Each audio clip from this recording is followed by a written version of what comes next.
So this is concrete fines. We're using a pasta spaghetti colander. This will sift out the fine powder, keep the rocks out.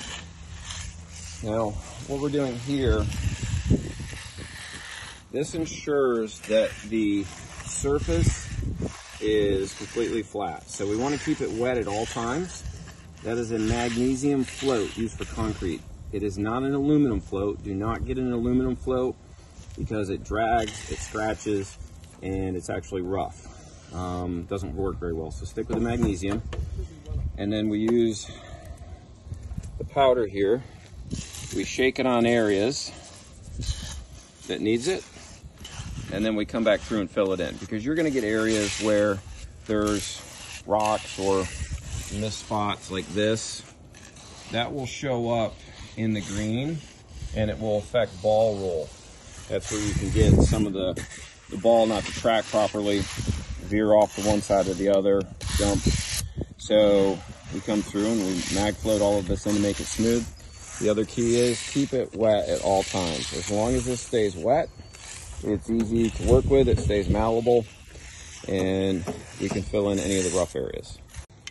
Another thing that's helpful, get a can of marking paint, come out here and mark out your widest points. So we marked 15 to there, and then we marked our length, which was 35. Now we can start shaping or drawing in where we tentatively want the green, so the guys can spatially see areas that they need to concentrate and work on. So for example, if the green is going to be on this side, that's an area that needs to get fixed. Take the marking can, draw a little circle around it, mark it. There's another one. There's another one. That way they can come by and fix it, and you know they fixed it because once they put the shake or the powder on it, it will disappear from the mag float. So we'll go through and we'll mark this. Now, once we got the tentative shape down, you can see we've got the 1 foot first cut fringe, and this runs up here all the way around. We're staying about 1 foot, except for areas where we want to widen it. These will be chipping stations, if you will. These are our berms to add some elevation change. So this will be the longer grass, Ameriplay chipping station. This will be our white bunker. So I'm drawing on here, toying with the idea of making freeform a regular shape. This green is purely aesthetics because they want to be able to see it from the living room window and the kitchen window out. So I really want to dress this up. Yes, functionality is important, but this is mainly for looks. So I really want to make this a feature. So this is going to be pretty large. We're going to try to maximize my 15 foot if we can. And we'll try to stay somewhere around 10 to 11 here. So this whole green has been hand troweled, and we are ready to bring the turf in. A lot of care and attention has been put on the transitions from low to high. Try to make this as smooth and even as possible all the way across.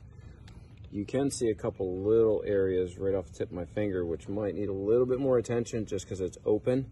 So the area in front of it is smooth, the area behind it's smooth. So that area in the center where it's darker is a little bit rougher, so that would indicate the mag float didn't hit that. So we might just touch that up before we put the turf on.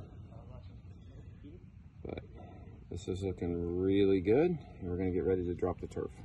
Nice music. Okay, so it's important to, obviously we're gonna start off the green, but we're gonna line this up so that when we get it up on top and we get it in position, we'll cut it open and then we'll roll it out that way. The key is not to be doing a lot of movement on the green to mess this up. So we're going to line it up here first, make sure that we're good, because if I mess up the berm, I don't really care about that. That's easy to fix.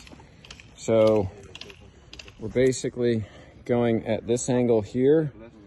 And again, this is also why we spray paint our lines out, so I can line up with the outside edge there. And then we line up right here. It's hard to see the spray paint, but it's there. So we want to line these up this way. So we're at the appropriate angle. So we're actually going to pick this up and pull it back a little bit, because this open flap, this here, we want this here. So before we get too far into rolling it out, we can pick it up, put it in place, not damage the base underneath, cut it open, and then roll it out, and it'll be in place.